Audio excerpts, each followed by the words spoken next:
Welcome to the January 8th edition of the Sideline View here at the Hockey House. And the question I've just been burning to ask you all day, Mr. Millsop, with this bitter cold snap is, how's your polar vortex? It's swirling. Swirling with bitter cold. Whatever it is, it's been a brutal stretch here for I think somebody says it's been like the coldest for 20-some years. So it makes you want to be a bear and hibernate, doesn't it? It does. It does. It makes you want to never leave the house and just lay in front of the fire. But we do that on weekends, I guess. So anyway, we've had a lot of postponements here this week. We lost almost everything except about 8 things on Tuesday. But I guess looking at some of the things coming up, Brainerd has a big boys hockey game Thursday against Moorhead. That'll be here.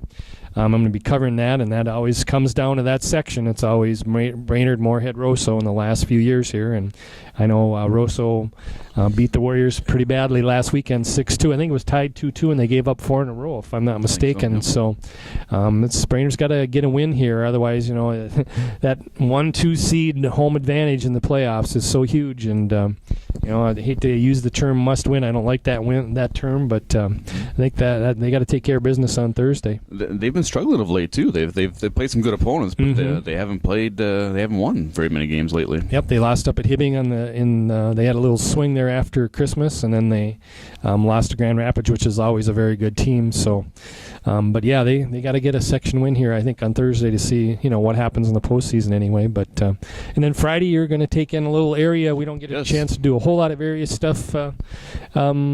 In person, but you're doing Pequot Lakes and Staples Motley. No, Pequot Crosby girls. Pequot Crosby, okay. Pequot Crosby up in Pequot. I'll finally get to see the new gym up there in Pequot, so I'm kind of excited about that. Also, it's a good conference rivalry. Those two teams always play well against each other.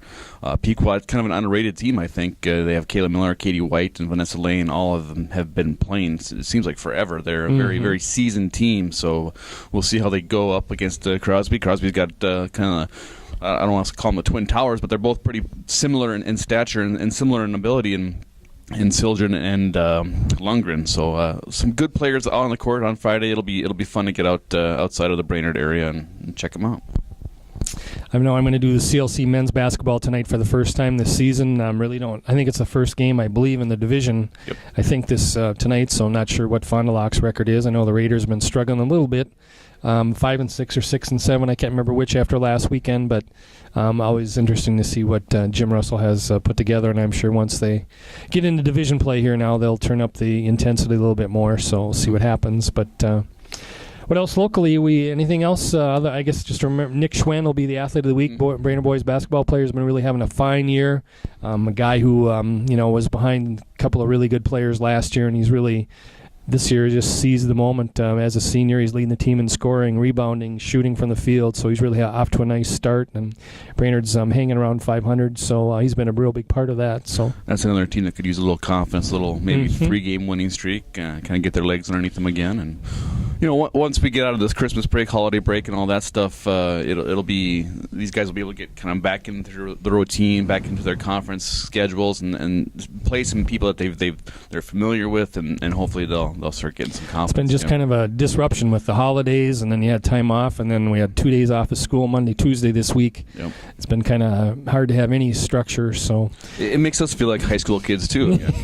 Yeah, you're just kind of going by how many events are left in the night. That's how many people have to work. But how about NFL? Just maybe a little bit of playoffs. What you've Seattle. That's all I have to say. Seattle. I'll take Denver to go all the way. Let's see what happens there. I think it's better than your pick of Detroit. I think so. Ago. Yeah, Detroit didn't do so good last year or this year.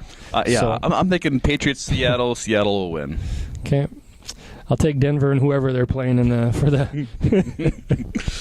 whoever they're playing for the AFC. I'll take Denver. So we'll see what happens in a few weeks here. I'm sure New York will be nice and warm on February 4th. I'm sure. So that was a bad idea. Truck in some heat. So Well, thanks for joining us. We'll have a lot more to talk about here next week with everybody getting back into swing, unless we have another polar vortex come through town. So we'll see you next week from the Hockey House. Thanks for joining us. Stay warm.